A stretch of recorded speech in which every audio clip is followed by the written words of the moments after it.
সম্মানিত ভাই ও বোনেরা, যে আওয়ামী লীগ বাংলাদেশের জনগণের বিরুদ্ধে সন্ত্রাস করেছে, বাংলাদেশে মানবতা বিরোধী অপরাধ করেছে,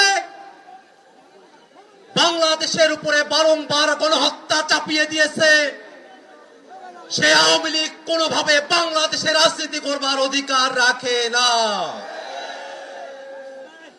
আমরা অন্তর্বর্তীকালীন সরকারকে বলতে চাই,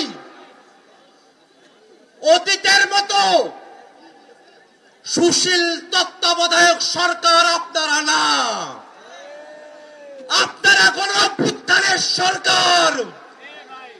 গণ অভ্যুত্থানের ম্যান্ডেট নিয়ে যারা উপদেষ্টা হয়েছেন তাদের কাছে প্রশ্ন, যে আওয়ামী লীগ বাংলাদেশে গণহত্যা করেছে, সে আওয়ামী লীগের বিরুদ্ধে আইনগত ব্যবস্থা নিতে বাধা কোথায়?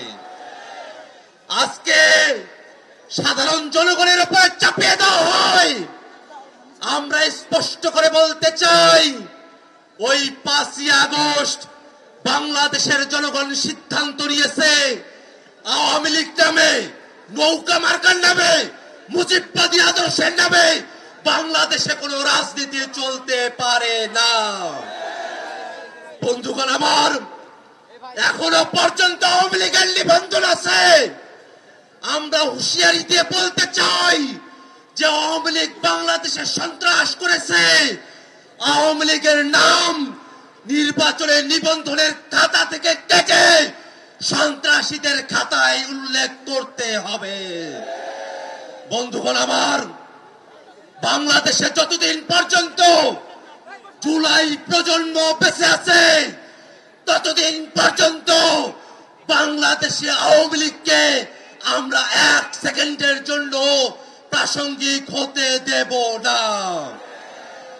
আওয়ামী লীগের দোসর জাতীয় পার্টি যারা 90-এর স্বৈরাচার প্রতিষ্ঠা করেছিল, তারাও বাংলাদেশে আওয়ামী লীগের রাজনীতিকে, স্বৈরাচারের দোসরের রাজনীতিকে প্রতিষ্ঠা করবার যে চেষ্টা করছে, তাদেরকে হুঁশিয়ার করে বলতে চাই, শুধুমাত্র আওয়ামী লীগ নয়, আওয়ামী লীগের প্রত্যেক দোসর তারা রাজনৈতিক দল হতে পারে, সুশীল সমাজের লোক হতে পারে, তারা সাংবাদিক হতে পারে, তারা বিচারপতি হতে পারে, যারাই আওয়ামী লীগকে বাংলাদেশে ন্যূনতম স্পেস দেওয়ার চেষ্টা করবে, তাদের প্রত্যেকের বিরুদ্ধে বাংলাদেশের ছাত্র জনতা দুর্গ গড়ে তুলবে।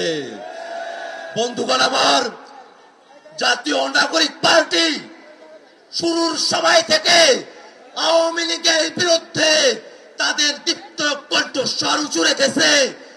দীর্ঘ সময় ধরে বাংলাদেশে যারা ফ্যাসিবাদ বিরোধী রাজনীতি করেছেন, ফ্যাসিবাদের চাটা করে পিষ্ট হয়েছেন, ফ্যাসিবাদের বিরুদ্ধে যাদেরকে নিয়ে জুলাইতে আমাদের ঐক্য হয়েছিল, আমরা আমাদের প্রত্যেক শরীরকে জানাতে চাই, আওয়ামী লীগের বিরুদ্ধে, আওয়ামী লীগকে নিষিদ্ধের প্রশ্নে এই দায় শুধুমাত্র জাতীয় নাগরিক পার্টি এনসিপি নয়, এই দায় বিএনপির, এই দায় জামাতের, এই দায় ইসলামী আন্দোলনের, এই দায় গণ অধিকার, গণসংহতি সহ বাংলাদেশে ফ্যাসিবাদ বিরোধী প্রত্যেকটা পক্ষের।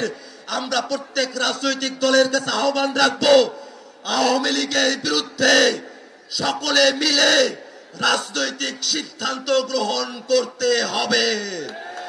বন্ধুগণ আমার, আওয়ামী লীগের প্রশ্ন অমীমাংসিত রেখে বাংলাদেশে সামনে কোনো নির্বাচন হবে না, হবে না, হবে না। সরকারের কাছে সর্বশেষ মেসেজ জানিয়ে দিতে চাই, আওয়ামী লীগকে, আওয়ামী লীগের দোসরদেরকে আইনের হাতে তুলে নিন। জনগণের হাতে যদি আওয়ামী লীগ পড়ে, আওয়ামী লীগ বাংলাদেশে আস্ত থাকবে না।